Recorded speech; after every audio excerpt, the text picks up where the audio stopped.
नमस्कार साथियों, हिंदी स्टेनो बढ़ोत वाले चैनल में आपका हार्दिक स्वागत है। आज की डिक्टेशन रामधारी गुप्ता खंड 1 से प्रतिलेखन संख्या 35 व 36 से 100 वर्ड पर मिनट की स्पीड से होगी। तो आइए शुरू करते हैं। डिक्टेशन शुरू होगी 5 सेकंड बाद।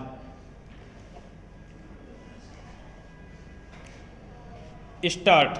महोदय, मुझे इस संबंध में एक बात और कहनी है। वह यह है कि मुझे मुख्य आयुक्त के भाषण के अनुसार यह आशा थी कि सरकार मजदूरों की उन्नति के लिए, उत्थान के लिए, उद्योगों के विकास के लिए और गांवों की स्थिति सुधारने के लिए तकनीकी प्रशिक्षण देने का काम करेगी। लेकिन ऐसा ज्ञात होता है कि आर्थिक शक्ति सीमित होने के कारण इस ओर कार्यवाही करने की संभावना नहीं रही। फिर भी मुझे आशा ही नहीं अपितु पूर्ण विश्वास है कि भविष्य में हमारा मंत्रिमंडल इस ओर अवश्य अविलंब ध्यान देगा। इसी प्रकार से ग्रामीणों की अवस्था सुधारने के लिए सरकार घरेलू उद्योग धंधों को भी बढ़ाएगी, जो अभी तक नहीं के बराबर है। भारत की दृष्टि से कुटीर उद्योग बड़े उद्योगों की अपेक्षा अधिक लाभदायक है। पहली बात तो यह है कि भारत एक गरीब देश है और उसके पास इतना पैसा नहीं है कि वह बड़े उद्योगों के लिए पर्याप्त संख्या में बड़ी बड़ी मशीनें मंगवा सके।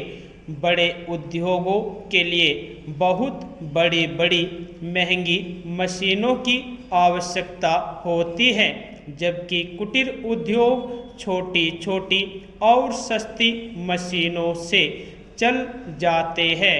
कुटीर उद्योगों के लिए न तो बहुत बड़ी बड़ी इमारतें बनानी पड़ती है और न ही बहुत महंगी मशीनों की आवश्यकता पड़ती है। अतः ये उद्योग छोटे छोटे गांवों में भी प्रारंभ किए जा सकते हैं।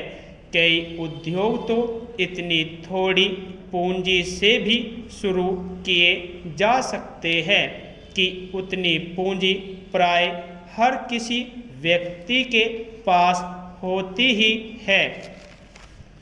कुटीर उद्योगों में दूसरी बड़ी सुविधा यह है कि इनमें बहुत अधिक मजदूरों की आवश्यकता नहीं होती।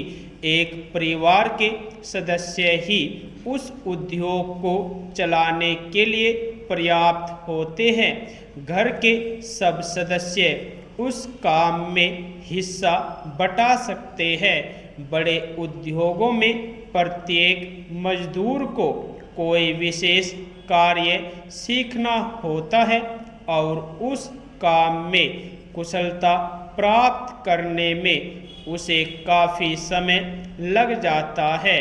तीसरी चीज़ जो मैं आपके सामने रखना चाहूँगा वह यह है कि जो विचार और सुझाव आपके सामने प्रस्तुत किए गए हैं वे एक पवित्र, शुद्ध और जनता व प्रांत के हित को ध्यान में रखकर ही प्रस्तुत किए गए हैं और मुझे पूर्ण विश्वास है कि बिना किसी दलगत भावना के शिकार हुए आप उनकी जांच करेंगे और यदि वे जनहित की कसौटी पर खरे उतरे तो उन पर कार्यवाही करेंगे।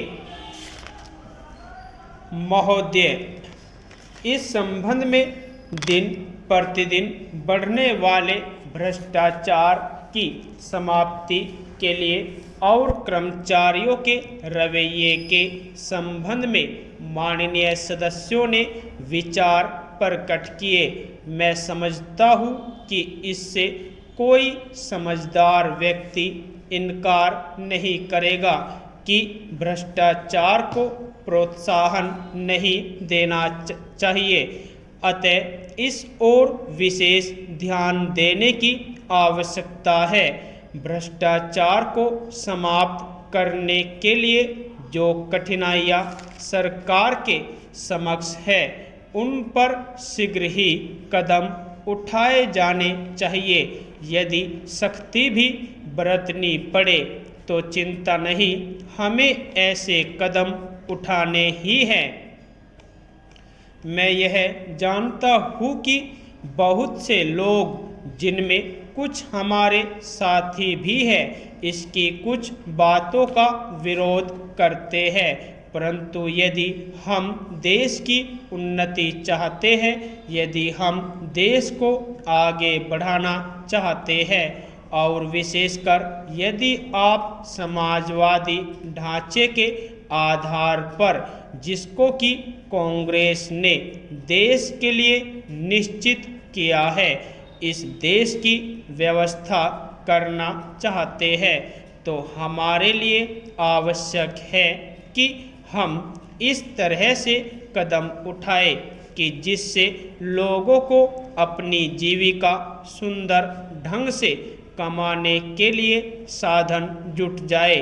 वास्तव में यह सरकार, जिसने यह साहसपूर्ण कार्य किया है, इस कार्य के लिए सबसे अधिक बधाई की पात्र है।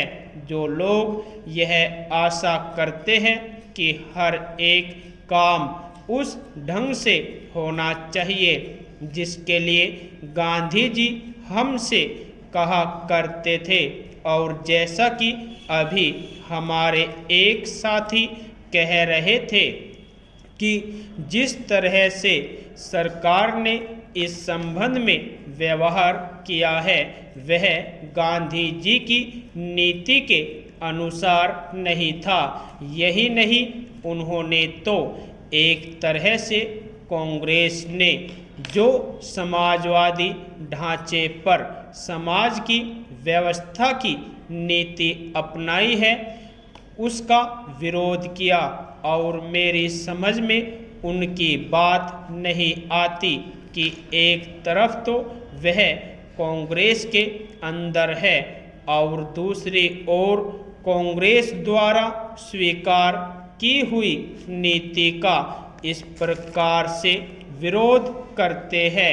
मैं समझता हूँ कि वह इस बात को भी जानते होंगे कि कांग्रेस द्वारा इस नीति को स्वीकार कराने वालों में अधिकतर वे ही लोग हैं जो गांधी जी के अनुयायी हैं और उनके सिद्धांतों में विश्वास रखते हैं। ऐसी स्थिति में उनकी वह बात समझ में नहीं आती कि आज सरकार प्रजातंत्र और गांधी जी के बताए हुए नियमों के अनुसार आचरण क्यों नहीं कर रही है। यह बात बिल्कुल ठीक नहीं है। यदि आपको डिक्टेशन अच्छी लगी हो तो हमारे चैनल को सब्सक्राइब करें तथा वीडियो को लाइक व शेयर भी करें। धन्यवाद।